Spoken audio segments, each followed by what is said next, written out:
नमस्कार। आज हम एक बहुत ही दिलचस्प लेख पर बात कर रहे हैं। शीर्षक है दमदार रेलवे स्टॉक्स, निवेश के अवसर। नमस्कार। हाँ, ये लेख खास तौर पर भारतीय रेलवे से जुड़ी कुछ कंपनियों के शेयरों पर फोकस करता है। और ये विषय काफी अहम है ना? बिल्कुल। भारत का रेलवे नेटवर्क दुनिया में चौथा सबसे बड़ा है और देखिए, अनुमान यह है कि 2050 तक दुनिया भर की रेल गतिविधियों में भारत का हिस्सा वो 40% तक हो सकता है। 40%? ये तो बहुत बड़ा आंकड़ा है। हाँ, और टेक्नोलॉजी भी लगातार बेहतर हो रही है। बिल्कुल, लेकिन यहीं पर एक पहेली सी है जिसे समझना हमारा आज का मिशन है। इतना बड़ा अवसर सामने दिख रहा है, पर लेख बताता है कि हाल में कुछ प्रमुख रेलवे कंपनियों के शेयर काफी गिरे हैं। तो सवाल है, ऐसा क्यों? हाँ, ये एक वाजिब सवाल है और लेख के मुताबिक इसकी मुख्य वजह इन कंपनियों का हालिया वित्तीय प्रदर्शन रहा है। मतलब ये कि कमाई कम हुई है, मुनाफा घटा है और जो तिमाही नतीजे आए वो उम्मीद से कमजोर रहे हैं। और इसी वजह से कुछ शेयर तो अपने 52 हफ्ते की ऊंचाई से आप मानिए 60% तक नीचे आ गए हैं। 60%? ये तो काफी ज्यादा गिरावट है। तो चलिए फिर लेख में जो 4 खास कंपनियां बताई गई हैं उन पर थोड़ी गहराई से नजर डालते हैं। शुरू कहां से करें? पहली कंपनी है इरकॉन इंटरनेशनल लिमिटेड। यहां दिलचस्प बात यह है कि इन गिरावटों के बावजूद लेकिन शेयरों में भविष्य की संभावना देखता है। हाँ, इरकॉन। इसका मार्केट कैप यानी बाजार में कुल कीमत करीब 18,000 करोड़ रुपए है।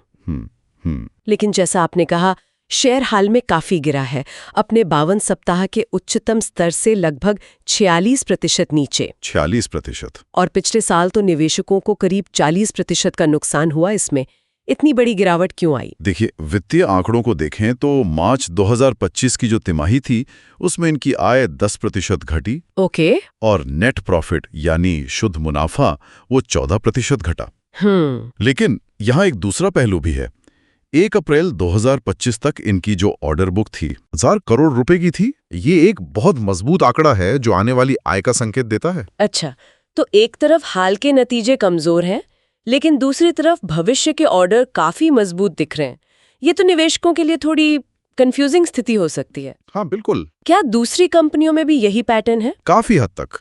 दूसरी कंपनी है Titagarh rail systems limited. Titagarh, हाँ। इसका मार्केट कैप 12,500 करोड़ रुपए से ज्यादा है, लेकिन शेयर अपने उच्चतम स्तर से यहाँ भी 47% नीचे है। और पिछले साल इसने भी करीब 40% का नुकसान दिया है। तो लगभग इरकॉन जैसा ही हाल है यहाँ भी। और इनके वित्तीय नतीजे कैसे रहे? मार्च 2025 तिमाही में आय 4% गिरी और नेट प्रॉफिट 19% गिरा। लेकिन फिर से इनकी ऑर्डर बुक देखिए, 31 मार्च 2025 तक 24,500 करोड़ रुपए से ज्यादा। 24,000 करोड़ से ज्यादा?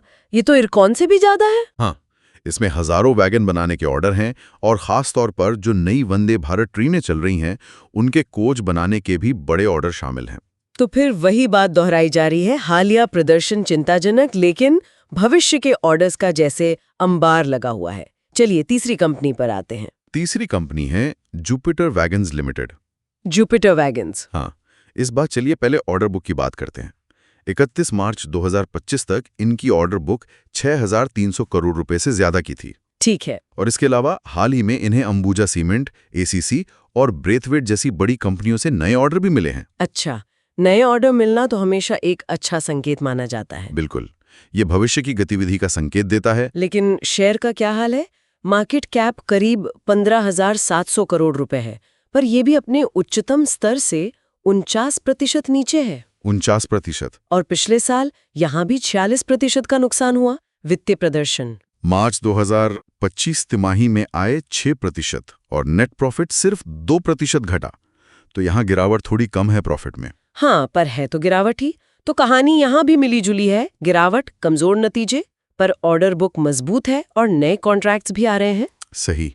और चौथी और आखिरी company oriental rail infrastructure limited. हाँ, ओरिएंटल रेल, ये इन चारों में सबसे छोटी कंपनी है। मार्केट कैप लगभग 1,140 करोड़ रुपए के आसपास है। ओके, काफी छोटी। और गिरावट भी सबसे ज्यादा यहीं देखने को मिली है। शेयर अपने उच्चतम स्तर से 60% नीचे है। 60%? और पिछले साल 53% का नुकसान हुआ। अरे, लेकिन यहाँ तो लेख में एक दिलचस्प मोड़ बताया गया है। मार्च 2025 तिमाही में इनकी आय तो 18% घटी, जो अच्छा संकेत नहीं है। हाँ, पर नेट प्रॉफिट 23% बढ़ गया। ऐसा कैसे? हाँ, ये थोड़ा चौंकाने वाला है। आय गिरी पर मुनाफा बढ़ गया। इसकी कोई खास वजह हो सकती है, शायद लागत में कटौती या कोई और कारण। और लेख ये भी कहता है कि पिछले महीने शेयर में 7% की तेजी भी आई, तो ये बाकी तीनों से थोड़ा अलग मामला लग रहा है। हाँ, ये एक अफवाह जैसा दिखता है। तो अगर हम लेख का सार निकालें तो बात ये है कि ये शेयर अभी गिरे हुए हैं, मतलब वैल्यूएशन के हिसाब से सस्ते लग सकते हैं, लेकिन इनका हालिया वित्तीय प्रदर्शन चिंता का विषय रहा है। जैसा कि लेख में एक जगह कहा भी गया है, सस्ता हमेशा अच्छा नहीं होता। बिल्कुल सही कहा।